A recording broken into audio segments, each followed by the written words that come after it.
तो कैसे आप सभी, मैं प्रीति आप सभी का स्वागत करती हूँ आपके अपने YouTube चैनल स्टडी पॉइंट पे।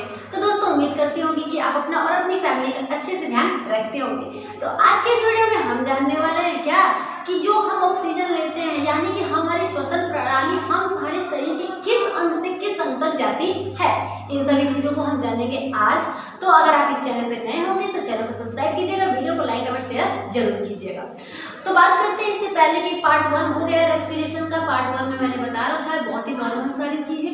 तो अगर आपने पार्ट 1 नहीं देखी होगी तो पार्ट 1 देखिएगा। ये आज हमारा पार्ट 2 स्टार्ट हो रहा है। तो इसमें हम लोग जानेंगे कि हमारे जो श्वसन प्रणाली होती है, हमारे जो श्वसन करने के लिए जो शरीर के अंग पार्टिसिपेट करते हैं, हिस्सा लेते हैं, वो कौन कौन से होते हैं। उससे पहले हम लोग का एक टॉपिक बचिया था जिसमें हमको जानना था कि रेस्पिरेशन कितने प्रकार के होते हैं। तो 2 प्रकार के होते हैं। कौन कौन से होते हैं? एक होता है एरोबिक रेस्पिरेशन, एक होता है एनएरोबिक रेस्पिरेशन यानी कि वायवीय श्वसन, अवायवीय श्वसन। जैसे कि आप देख रहे होंगे कि मैंने लिख रखा है type of respiration, type of respiration.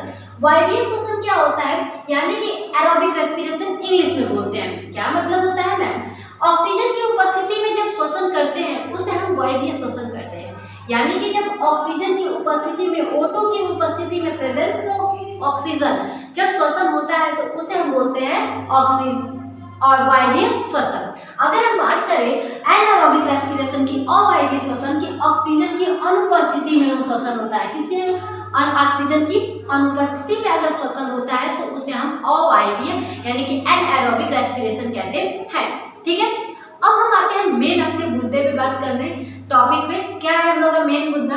श्वसन प्रणाली में वायु का संचार यानी कि हमारे जो श्वसन प्रणाली होती है यानी कि रेस्पिरेशन जो होता है वो किस प्रकार से वायु कौन से हिस्से से कौन से हिस्से तक जाती है उसके बारे में, इन सभी के बारे में हम डिटेल में जानेंगे अपने नेक्स्ट क्लास में।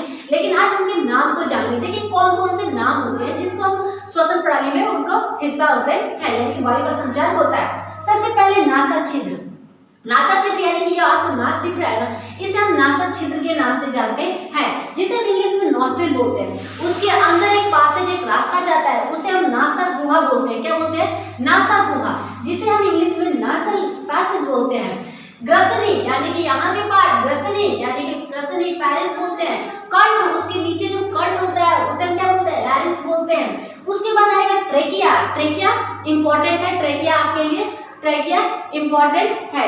ठीक है, उसके बाद आता है श्वसनी यानी कि ब्रोंकियल। उसके बाद श्वसनिया, ब्रोंकियोल्स में पार्टिसिपेट हो जाता है, मतलब बढ़ जाता है, सॉरी डिफरेंशिएट हो जाता है। उसके बाद लास्ट में आते हैं एल्वेओलाई। एल्वेओलाई जो होता है हमारे श्वसन प्रणाली का मुख्य भाग होता है। कौन? एल्वेओलाई। एल्वेओलाई जो होता है बहुत इंपॉर्टेंट होता है। यहाँ पे क्या होता है? ऑक्सीजन और सभी गैसों का आदान प्रदान होता रहता है। तो इन्हीं सभी चीजों को हम डिटेल में जानेंगे अपने नेक्स्ट क्लास में। मिलते हैं अपने नेक्स्ट वीडियो के साथ, तब तक के लिए बाय बाय, टाटा।